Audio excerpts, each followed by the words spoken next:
suffer thy foot to be moved, and he that keepeth thee will not sleep.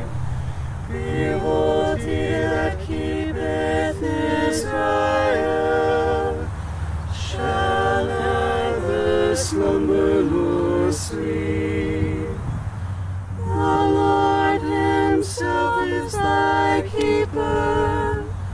The Lord is thy defense upon thy right hand, so that the sun shall not burn thee by day, neither the moon by night. And as the reality of this loss begins to sink in, especially during these troubled times in our country and the world, the loss of her nearness, it seems unbearable. How do you, how do we go on without our beloved Nancy? Who will light the way for us now? Well, here's the best answer I've got. If there's one lesson I've learned from Nancy, it is that we can bear the pain and suffering we experience in this world if we do so with patience, fortitude, and pride, and if we share in her joy and her love, and if we make sure to have a lot of fun along the way. See, Nancy never took herself too seriously, but always treated others as if they were the most special person on the planet. And I believe she was on to something. Maybe this was her most important secret to being fully human. Nancy's legacy is all of us, all of you. And her legacy is unconditional love.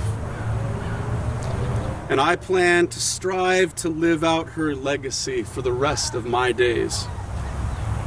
And so thanks be to God for our dear friend and the time we were given with her.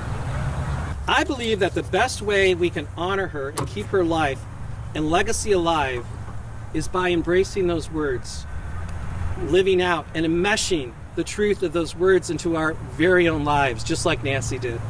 Don't you?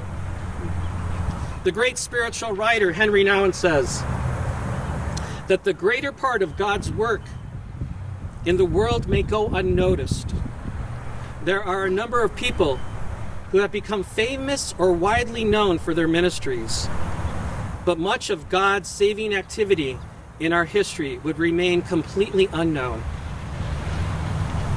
That unknown, my friends, is Nancy, doing the work of God's kingdom in her sphere of the world, quietly and unnoticed, passing on the baton of wisdom, truth, and love, and a life of service to her children and to her grandkids, to her family, and to us, her friends. Thank you, Nancy, for your quiet, faithful, and humble example. Nancy loved to go to beautiful places and see beautiful things, and she obviously loved all of you quite a bit. Well, her and Susie were off having a great time that week, just doing the things that Nancy loved. But when her husband had passed away, she mentioned to us there were a couple different things she wanted to do. One was go to Yosemite and go down 395 on the east side of the mountains, and we were able to take care of that. The other thing that she wanted to do, she wanted to go to a Dodger baseball game. And she had seen the Dodgers play in the Coliseum when they first came to Los Angeles. Now, probably none of us can probably say that, but she could. But she had never been to Dodger Stadium. So we took her to Dodger Stadium and a couple different times.